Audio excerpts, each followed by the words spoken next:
बात है। हिमालय की तलहटी में बसा एक छोटा सा गांव था। उस गांव में एक गरीब लेकिन श्रद्धालु युवक रहता था जिसका नाम माधव था। माधव के पास धन नहीं था, पर उसके पास अटूट विश्वास था। वो प्रतिदिन प्रातः उठकर माँ गंगा का स्मरण करता और कहता, हे माँ, मेरी नैया पार लगा दो। माधव की माँ कई वर्षों से बीमार थी। गांव के वैद्य ने भी जवाब दे दिया था। माधव के मन में बस एक ही आशा बची थी, माँ गंगा।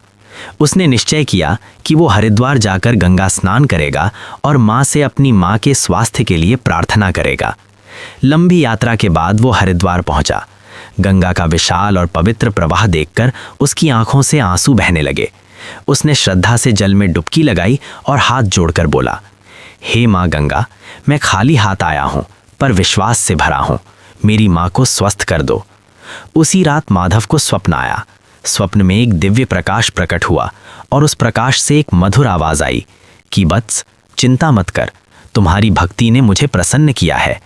कल सूर्योदय से पहले इस तट पर आना। सुबह होते ही माधव गंगा तट पर पहुंचा। वहां उसे एक वृद्ध साधु मिले। साधु ने मुस्कुराकर उसे एक छोटा सा पात्र दिया और कहा, ये गंगा जल है, इसे अपनी माँ को पिलाना, सब ठीक हो जाएगा।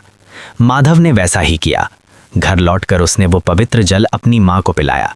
आश्चर्य, कुछ ही दिनों में उसकी माँ की तबीयत सुधरने लगी। धीरे धीरे वो पूर्णतः स्वस्थ हो गई। गांव के लोग ये चमत्कार देखकर अचंभित रह गए। सबने समझ लिया कि ये माँ गंगा की कृपा है। माधव का विश्वास और भी दृढ़ हो गया। उसने अपने गांव में गंगा महिमा का कीर्तन शुरू किया और लोगों को सच्ची श्रद्धा का महत्व समझाया। समय बीतता गया।